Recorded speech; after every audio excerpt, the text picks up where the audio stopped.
طالما ما أبهرني فن الباليه الكلاسيكي. عندما التقيت براقصة الباليه الأولى المصرية ماجدة صالح، انتابني الفضول لأعرف المزيد عن هذه السيدة وعن ماضيها، وشيئا فشيئا أثارت أحاديثنا ذكريات، ورويدا ثمة تاريخ بدأ في الظهور، التاريخ العظيم للباليه المصري، والذي أثار أسئلة عديدة. لماذا باليه مصري؟ من هم رواده؟ وأين هم الآن؟ ماذا حدث؟ لماذا غابت إنجازات تلك الأيام العظيمة عن ممارسي هذا الفن المعاصرين وعن الجمهور أيضاً؟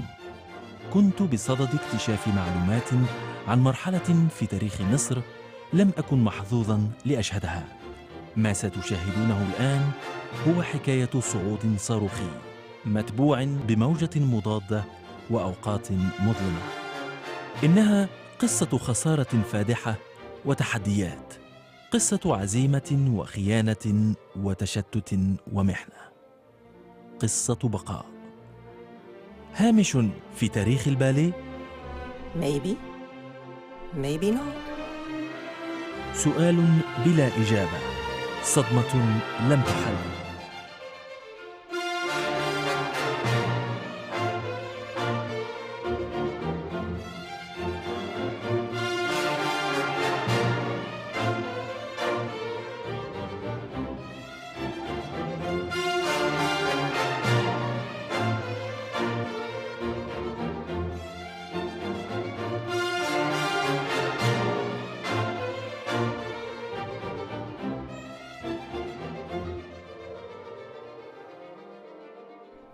الباليه الكلاسيكي، السمة المميزة للفن الغربي الراقي، والذي كان يوما ما للترفيه عن الملوك والأمراء، أصبح يعكس تطلعات أمتنا الناشئة في العصر الحديث، مصر الكوزموبوليتانية المتطلعة والمتمدنة. The beginning was the Egyptian Revolution of 1952.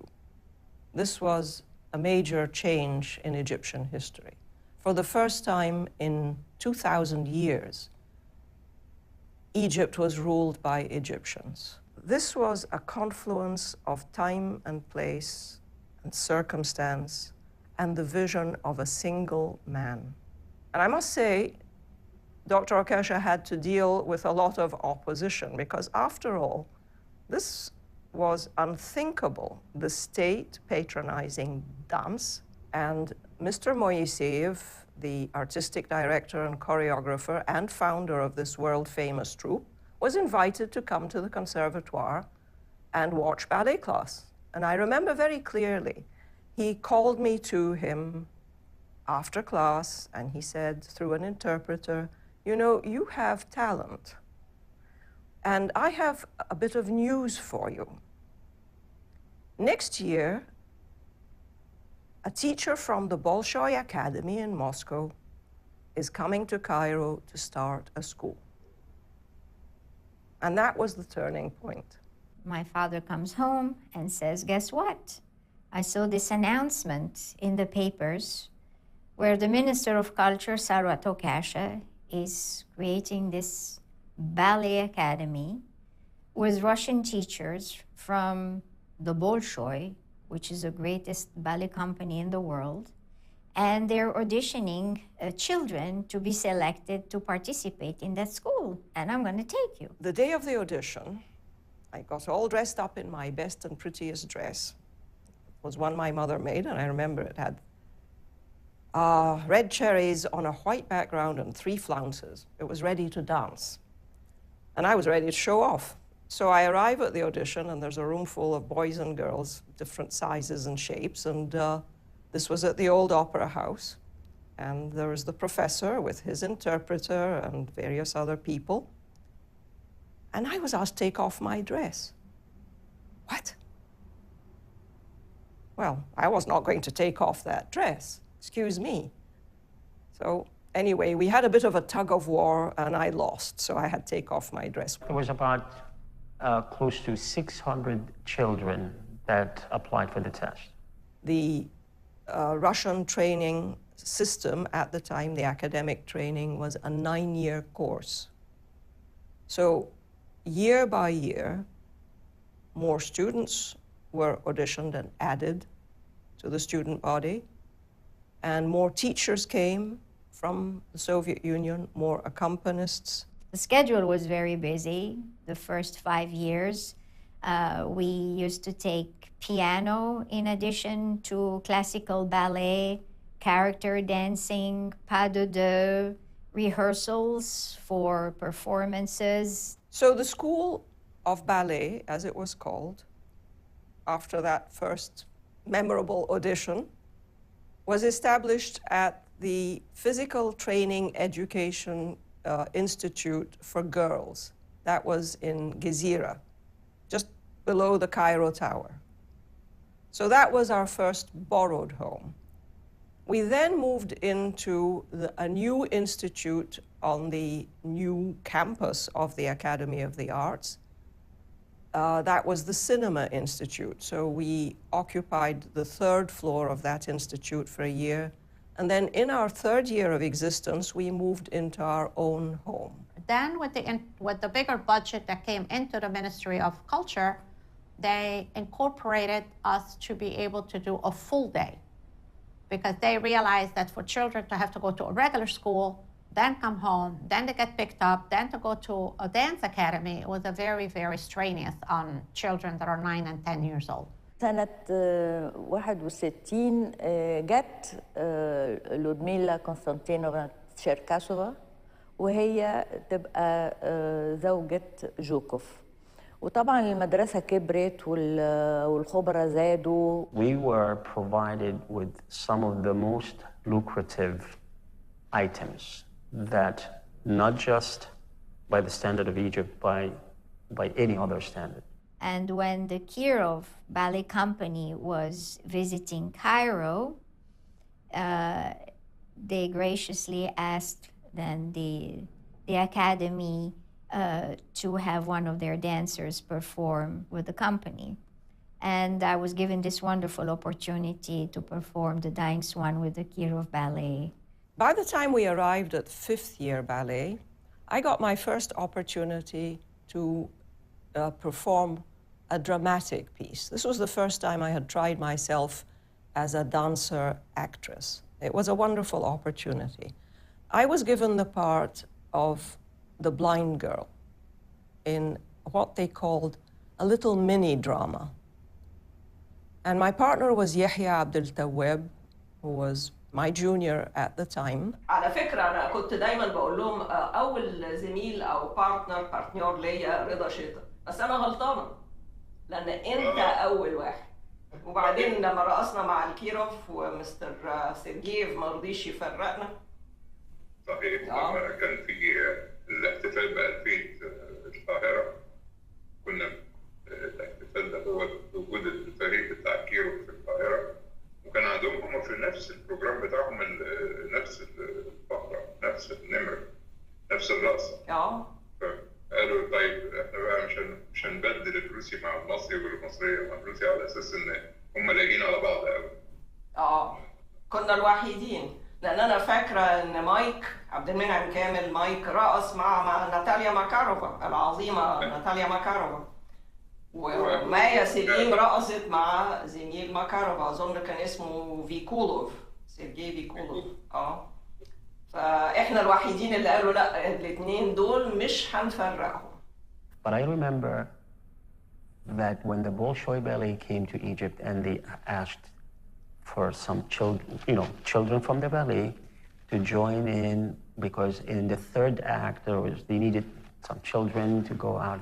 And I was picked. I was one of those 4 children, and we had some scenes, and we get dressed up, and we were like, here we are. I was, I think, 13, 14 years old, on the stage at the Opera House, and with the Bolshoi Ballet, and we're not doing big things, but just being in the presence of big names.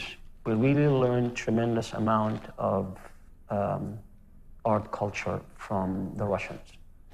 As tough as they were, as no nonsense as they were, you can say anything, but at the end of the day, it produced the result.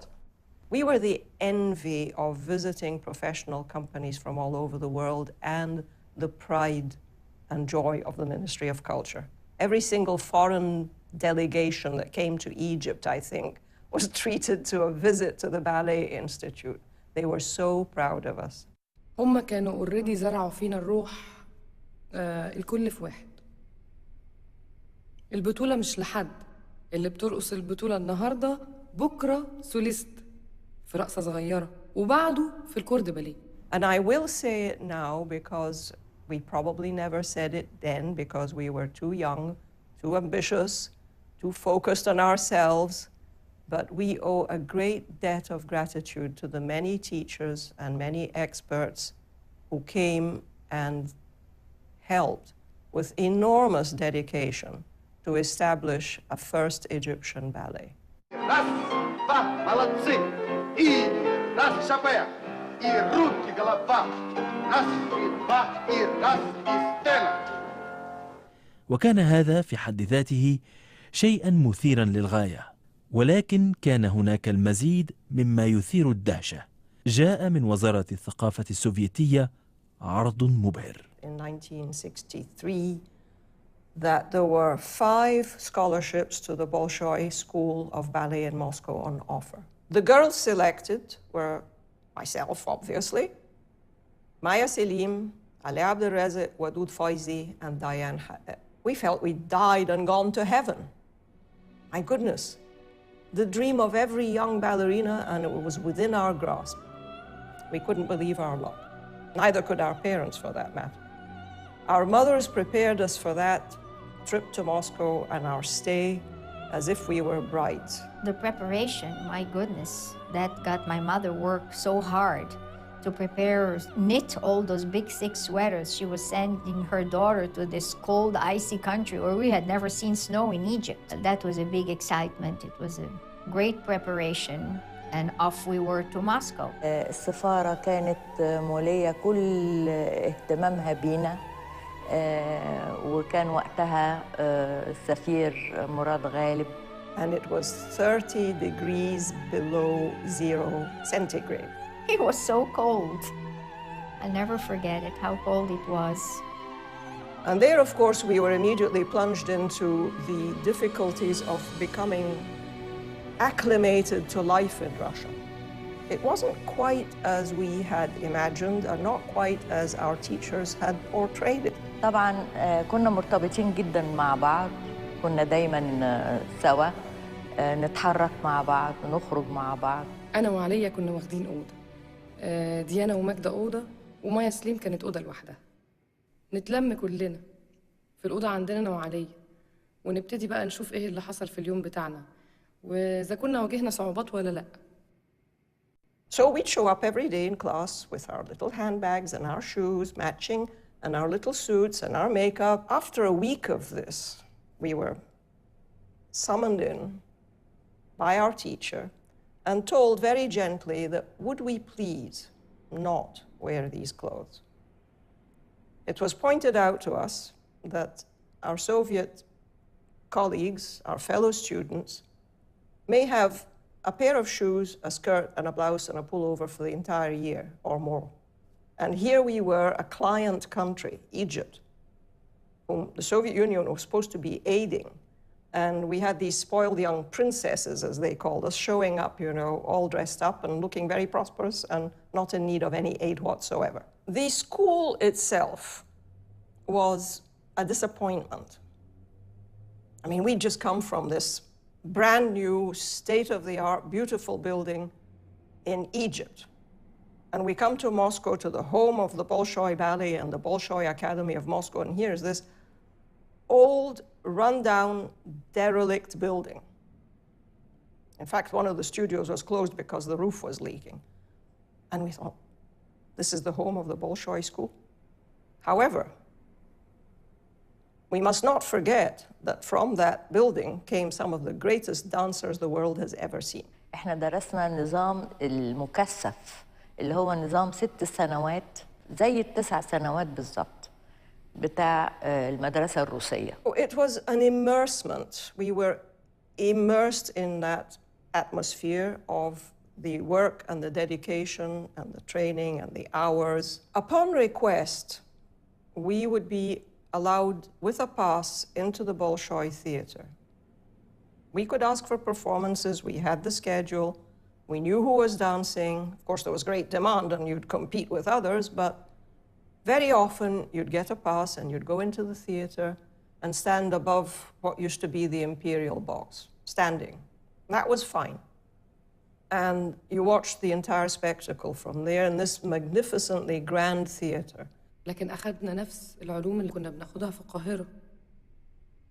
الرقص الشعبي العالمي، الكاركتير، الدانس أبلو، كنا بناخد مكياج، كنا بناخد سولفيج، بناخد بيانو، المواد الدراسية الفنية اللازمة.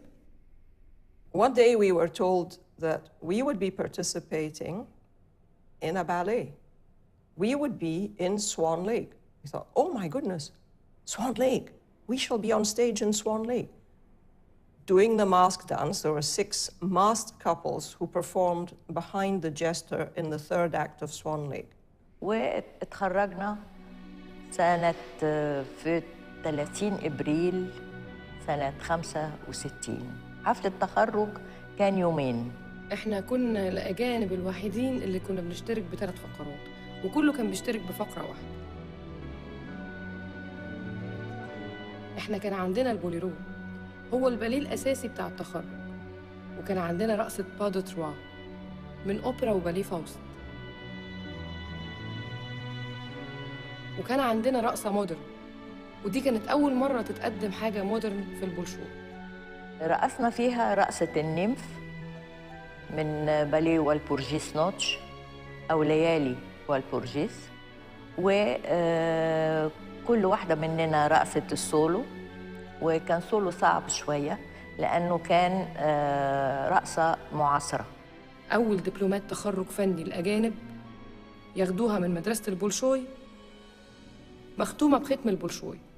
The director of the Bolshoi Ballet School, Sofia Nikolaevna Golovkina, Madame Golovkina, came all the way to our dressing room in person after the exam to say, no, девочки, girls, today you are the best class.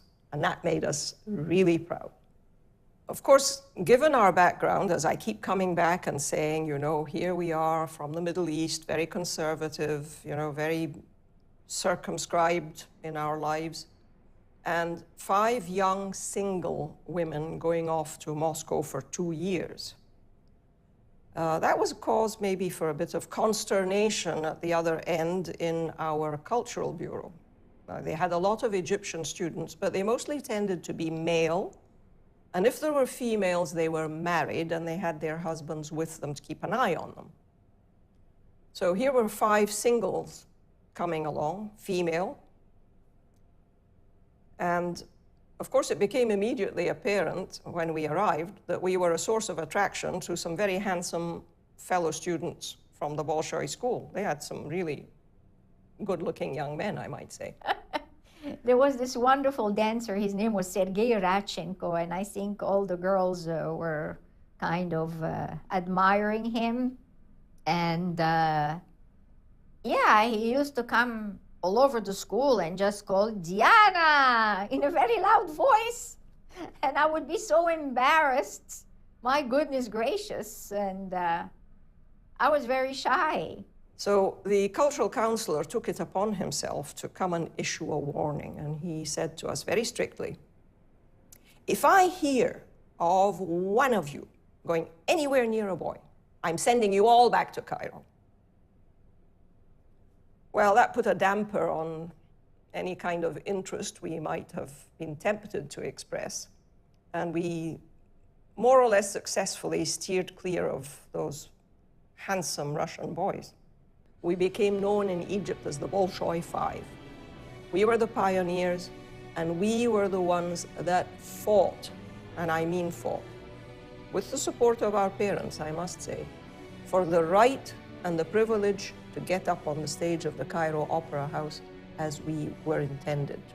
بالرغم من كل الصعوبات في سنوات البداية تلك الحافلة بالعمل الجاد والتصميم، كنا بصدد جني الثمار من خلال مشروع ضخم لراقصي البولشوي 5 وتقريبا لكل طلبة المعهد العالي للباليه والذي كان على وشك تخريج الدفعة الأولى من فناني الباليه. In 1965, 5 newly minted graduates of the Bolshoi Academy of Ballet returned to Egypt in triumph, ready to go.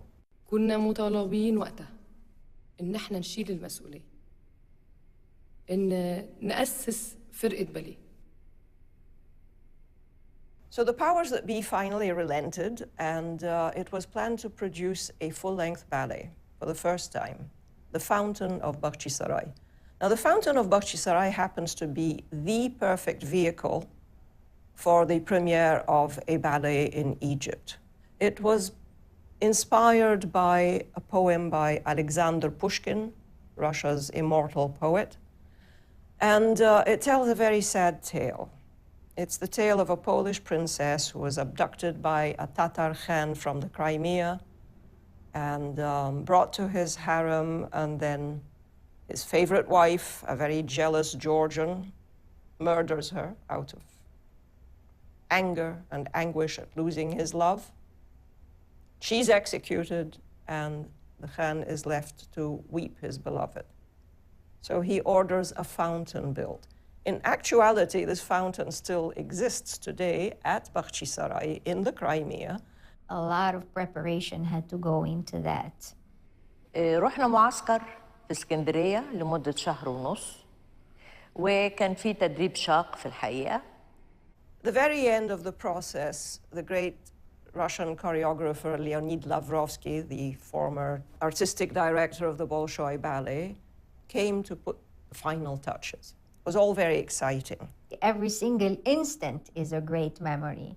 Just the way that we rehearsed it alone, it was such a privilege. Because I know that nowadays not too many dancers have that opportunity to have coaching of that caliber and of that extent. And I remember in particular one scene. It was the Tatar dance at the end of the ballet. Very fierce warriors trying to bring their Khan back to go to combat and stop sitting weeping and mourning his lost love. And the boys went through it for him, and then he gathered them all together and he spoke to them. I never found out what he said, but it must have been something to the point. Then he turned his back. Of course, all this was through interpreters, I might add. Turned his back, came back and said, okay, let's go through it again. And they were transformed. All of a sudden, these skinny little boys became these fierce warriors. Just to learn how to do one move in my part, it would take rehearsal upon rehearsal just to get it exactly the way the coach wanted to have it. So I was assigned the role of Maria, the Polish princess. And my colleague Ali Abdelrezik was Zarema. فكان في مشهد في الفصل الثالث اللي هو الحجرة، والمشهد ده في صراع بيننا احنا الاتنين. ففي حتة منهم أنا كنت لازم أخبطها على إيدها، فكنت بخاف أخبطها مثلا على إيدها جامد، فكنت أزق إيدها كده اهو، فكانت تقول لي لا اخبطيني اخبطيني جامد، عشان يبقى رد الفعل بتاعها في التعبير تاخده من الوجع ده. فكنت بخبطها بقى جامد يعني في الحقيقة. And then there was another cast, an alternate cast. Maya Selim was Maria, and Wadud Faizi was Zarema, and also Diana Hakkak, because there were 5 of us. جت مايا سليم ترقص معايا وخبطتها جامد كده، هو زي ماجدة صرخت وقالت لا لا لا أنا ما أقدر، ما توجعنيش كده. رضا فريد كان يعني عنده الهيبة والقرار، بس أنت إحساسك العميق أنا ما انساش في النهاية أنت كنت بتعيط بدموع حقيقية في نهاية المشهد النهائي. لا كنت جريت قوي قوي. يا سلام. يعني لافروفسكي موجود، هو الأخرج طبعا الإخراج العظيم بتاعه نقل يعني العمل بتاع زخارف بإحساسه هو وتفكيره هو وبالفرقة بتاعتنا وبعدتها. For the part itself, I enjoyed it very, very much. I guess it fit my character and personality. And as you know, the story I get out of jealousy, I am going to kill the Princess Maria. So one day I was not dancing Maria. Maya was taking the part that night, and I was in the theater on standby. And I noticed that some of the boys had shirked their duty in going and, participating in the battle scene. I thought there aren't enough Tatars around to kill off all the Poles. And it occurred to me that I might be able to join in the battle scene. What fun, I thought that's really going to be up. So I painted a pair of mustaches on, got my costume, cap, and disguised myself in a robe and trousers as best I could, and I grabbed the weapon, and off I went and whacked away with the best of them. And I did it with such vigor and enthusiasm that one of the boys said, "Hey, what are you up to?" And then he recognized me and he collapsed laughing. And I'm afraid the laughter spread. So, we had this pile of dead Poles, but they were all quivering on stage with laughter. And I'm afraid I kind of spoiled the scene a bit. And I got very deservedly told off for that prank and was warned very seriously never to repeat it. And I never did. I'm still tempted. One day I was cast to perform with Magda Saleh. And I'll never forget it when I took my dagger and I had to go and kill her. The whole audience started screaming. I guess I scared them. They really thought it was real. On the first night, we were received uproariously by the public. Many people swore we were Russian. They wouldn't believe that this was an Egyptian achievement. They couldn't believe it. So they said, "You're pulling our legs. These can't be Egyptians. Egyptians don't know how to dance ballet." So we had proven them wrong. It was a bombshell, let's say. دكتور ثروت عكاشة وزير الثقافة طبعا هو كان بيحضر البروفات معانا، يعني أول وزير ثقافة يحضر البروفات ويتابع الملابس ويتابع الشعر ويتابع الأكسسوارات، يتابع كل صغيرة وكل كبيرة.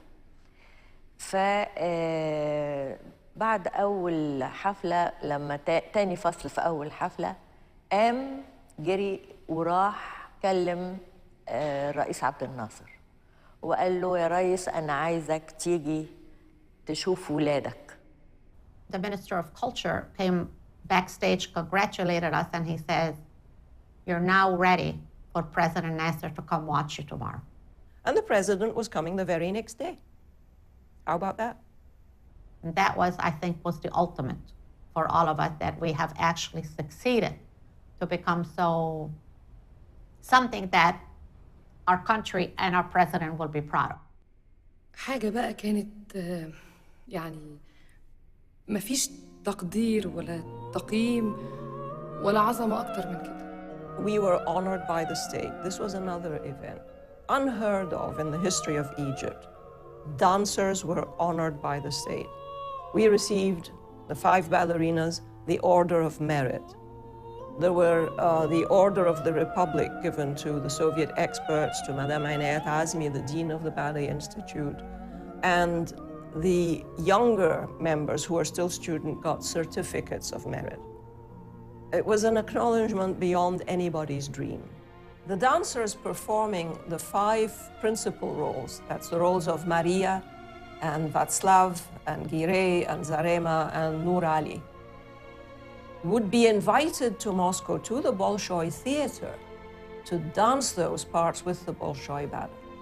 What a wonderful idea, and what a tremendous honor then, because we were just beginning.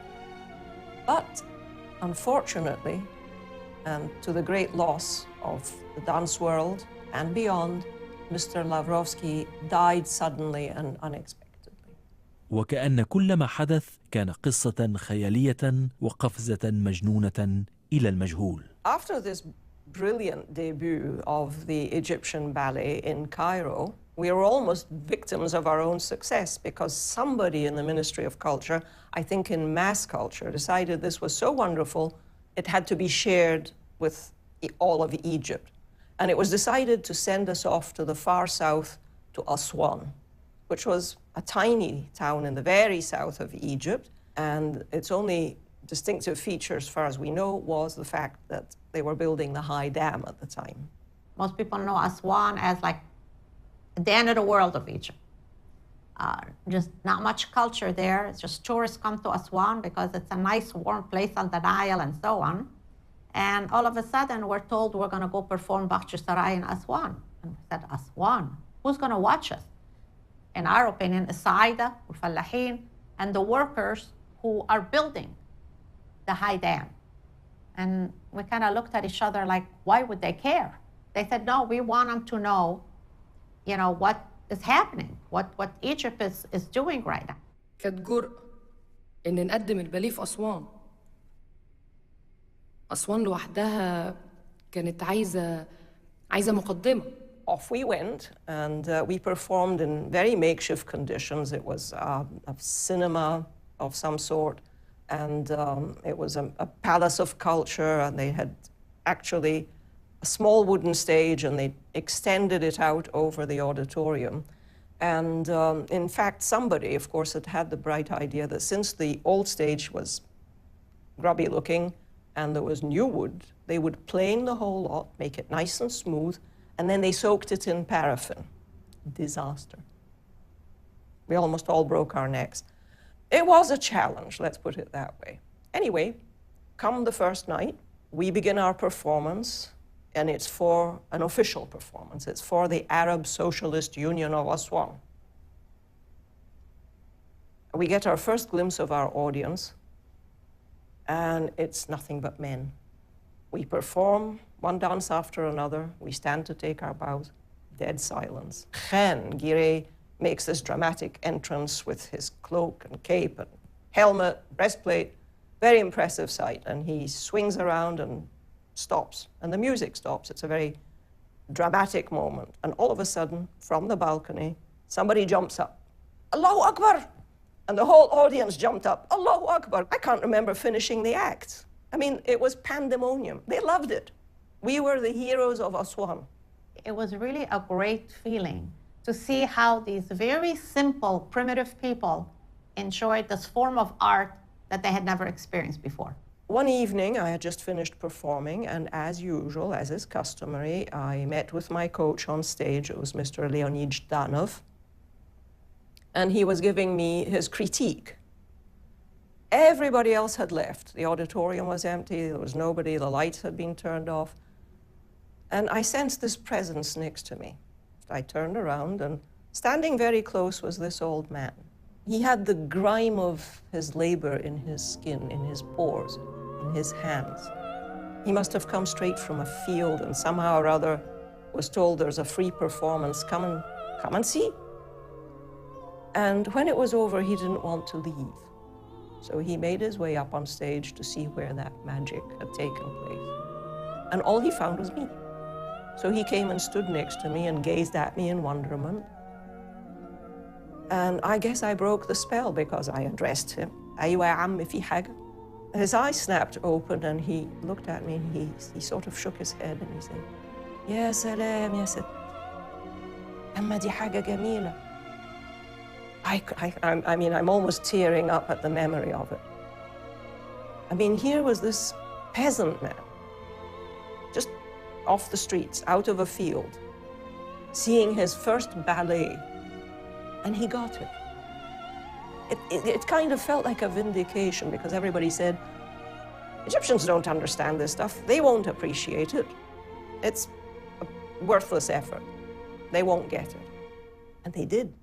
وبعد هذا النصر العظيم أصابنا حادث هز الأمة، حرب 1967 مع إسرائيل. ولكن المصريين قادرون دوما على اجتياز الأزمات. قامت الأمة المصدومة ولمت شملها وتطلعت إلى المستقبل. We kept dancing. That was our mission in life. So there was nothing else to do but keep dancing. And we did. And we had our ballet master, Mr. Konstantin Shatilov. They decided the next ballet we would put on without delay would be Giselle, the great classic of the Romantic era. Of course, I have to say that it was my favorite ballet. There's nothing at all original in that. It's every ballerina's favorite ballet. But that was more of a different, very sophisticated, very classic, per se, ballet. That was another very successful ballet with us. And then we went on to perform The Nutcracker. That was our third major ballet.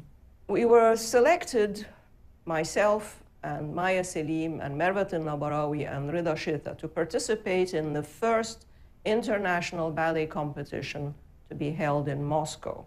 In those days, any Egyptian leaving the country had to obtain an exit visa.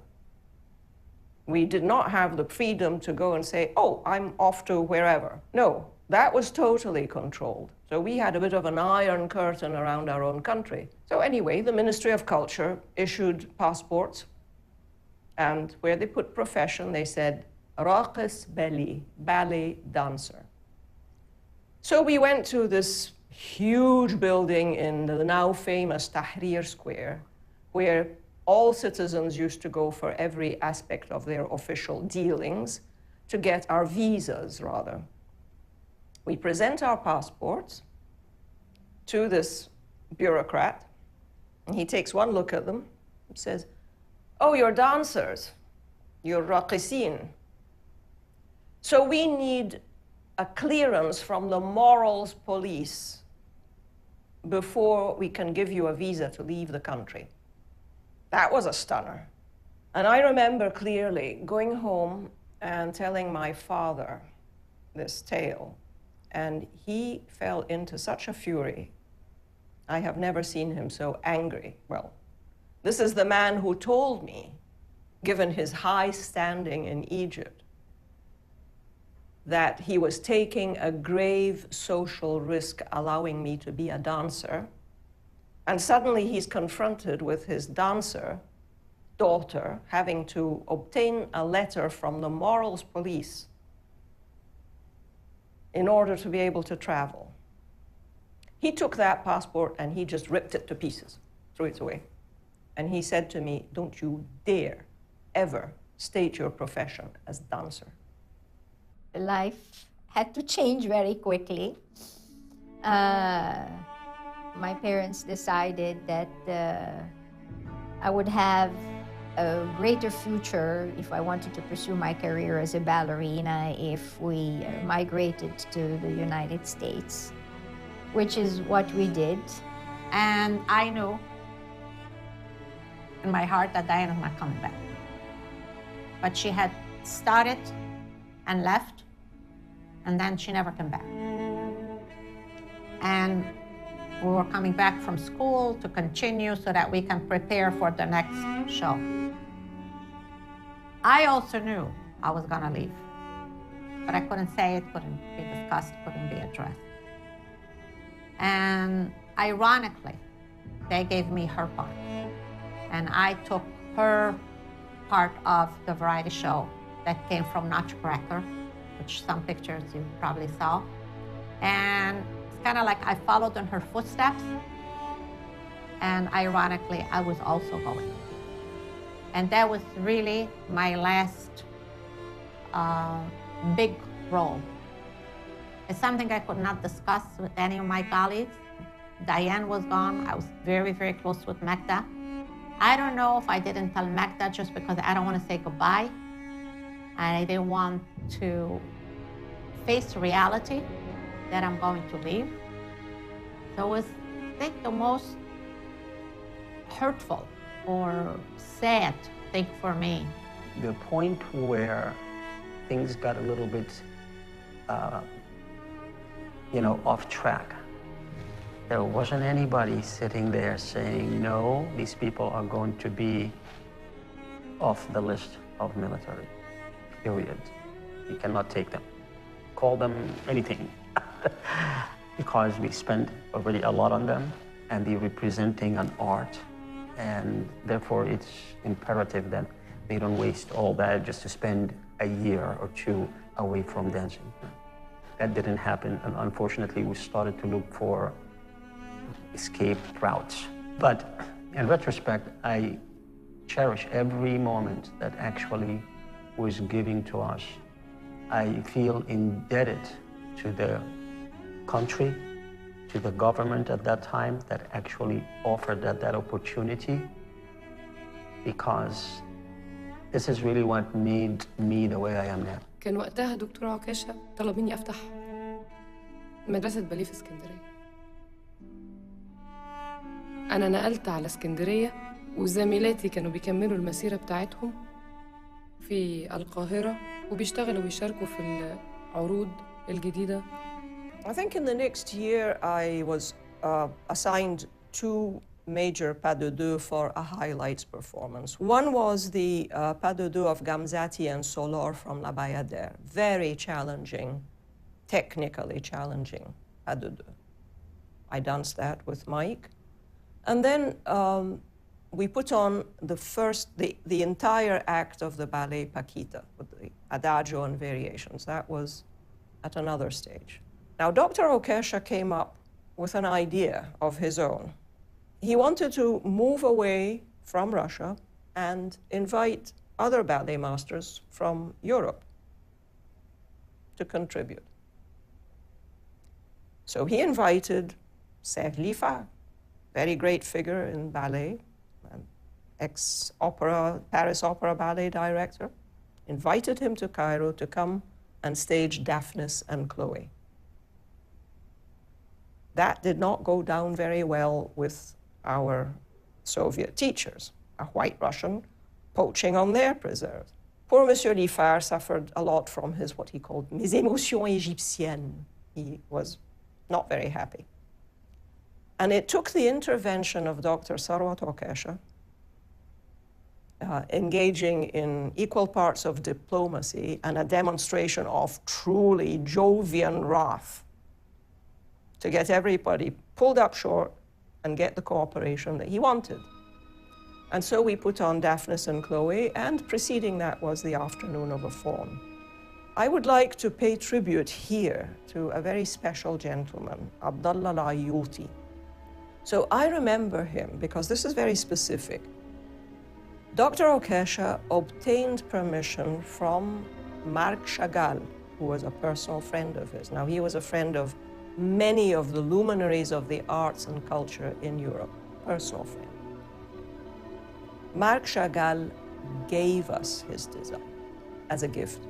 They were the same designs that he had created for the Paris Opera Ballet, and he gave us permission to reproduce them in Cairo.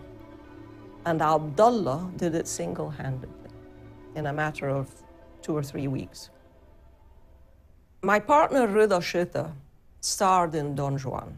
I mean, there were several ballerinas there, all the ladies that he had seduced.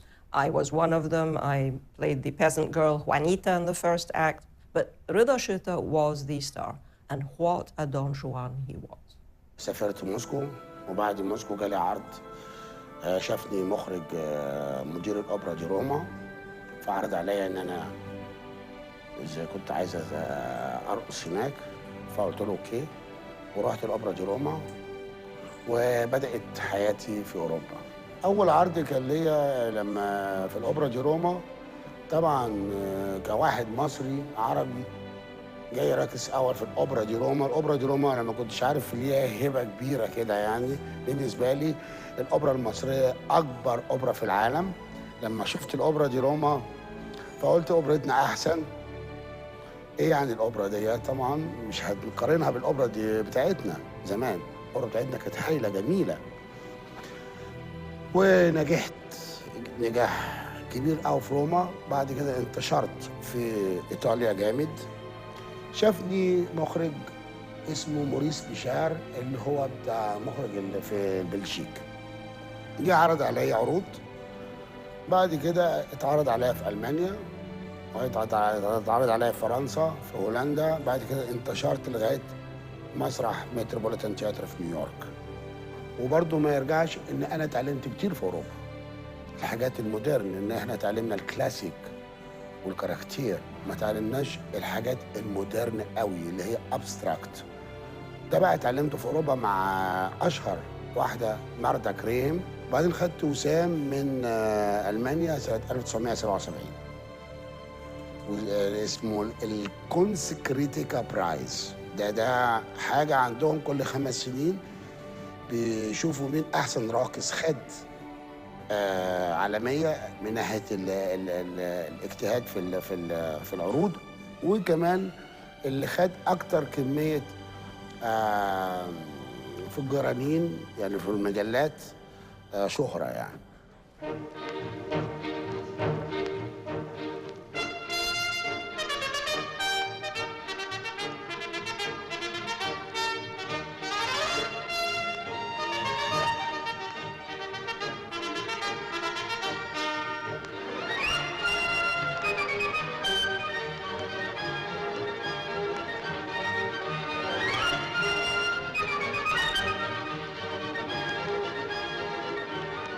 We suffered the most heartbreaking and tremendous loss we could imagine.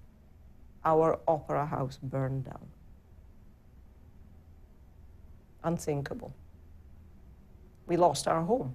Everybody lost their home. All the arts lost their home. I mean, this was the hub of cultural life in Cairo and had been for a little over 100 years, and suddenly it was gone.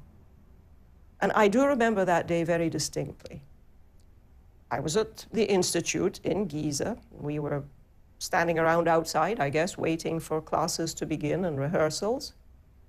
And Rida Shita's younger brother, Hassan, arrived on his motorcycle and shouted out to us, "The opera's burning." And my heart fell right into my heels. And I remember not waiting, I jumped on behind him and I said, "Take me there." And in those days, you could tear through Cairo. There wasn't the kind of traffic we have today.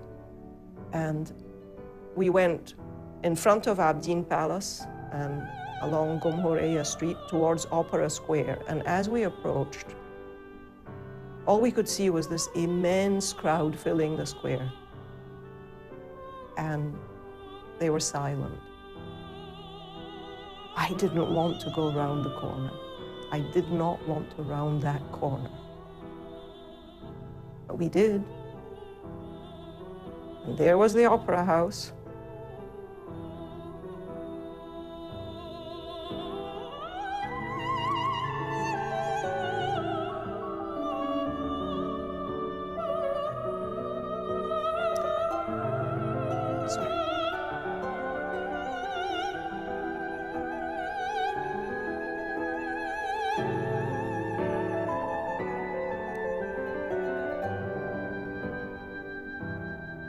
The flames were shooting out the roof. The flames were everywhere. And we made our way to the front of the crowd. There was a whole gathering of people involved in the arts who'd come rushing there at the news. Theater, music, dance, anybody and everybody. The workmen who'd made it their life. And we were helpless. I mean, if the tears, such as the ones I'm shedding now at the memory, were capable of putting out that fire, they would have done. And that was pretty much the end of many careers and many hopes. بالنسبة لواحدة من راقصي البولشوي الخمسة، جاءت لحظة تتويج لمسيرة فنية لم تستمر طويلا ومعها قفزة نوعية. The deputy Soviet Minister of Culture had been in Cairo and he had attended a performance of Don Q. Came backstage after the performance, congratulations all round, and Mr. Kuznetsov took the opportunity to approach him and suggest a tour for Mike and myself. And he said, you know, they'll go to the republics, they'll go to Tashkent, they'll go.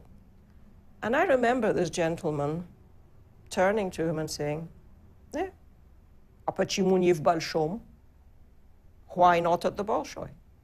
At which I almost collapsed onto the stage.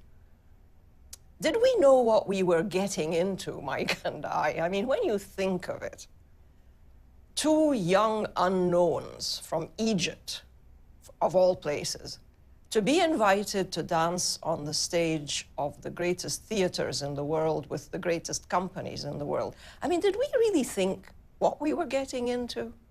The enormity of it? I was sharing Maya Plisetskaya's dressing room. She was sitting right there next to me. And she was so much fun. She had a terrific, wicked sense of humor. I loved dancing, she said. I loved the performance of the first act. I loved doing the mad scene. That was, you know, I just felt I lived it and kind of got to inhabit the role. So I had my last performance at the Bolshoi Theater, and it was in Giselle. And I was asked to do it again, a repeat, and I declined. My legs gave out.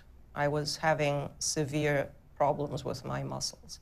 But it was very sad because when the coaches from the Bolshoi came afterwards backstage, and they were very congratulatory and very kind in their comments, but one lady said to me, now I'd like to mention something, and you know, they always have to mention, you know, there's a little something you can do here or there. And she said, you know, your back, there's a maybe, you know, an issue with your, and I just burst out into hysterical crying, and I said, I will never dance again. It was the most painful moment. Now, that performance, I know that I held on by sheer willpower. And I think I gave the best performance of Giselle that I ever did. And I was told so, so I have reason to believe what I was told. I'd reached the pinnacle so far as a career was concerned. I couldn't go higher than I had gone, and I didn't want to go lower. How might I best describe Dr. Sarwat Keshe? The first Minister of Culture of Egypt, the founder of the Ministry of Culture. He was a faithful son of Egypt, a distinguished officer, a revolutionary and a diplomat, an aesthete, a man of refinement and culture, of literature and letters, a prolific writer and translator, a patron and promoter of the arts and humanities throughout his most illustrious career. He was a great Egyptian, a Renaissance man, the architect of culture, the architect of our golden age. By far, his most important legacy was his initiation and pursuit of the international campaign to save the monuments of Nubia with UNESCO. He made it into a global campaign. The entire world was involved.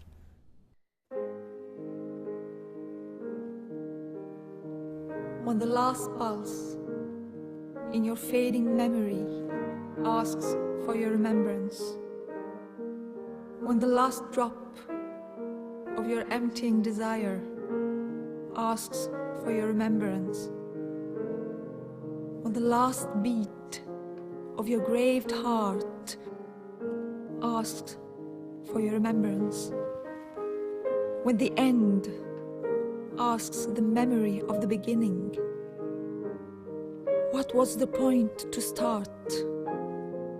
What was the point to last? What was the point after all? And why am I asking for remembrance? I've seen a lot of her pictures, and I think that they're really cool, and that makes me want to be a better dancer because I want to be like her.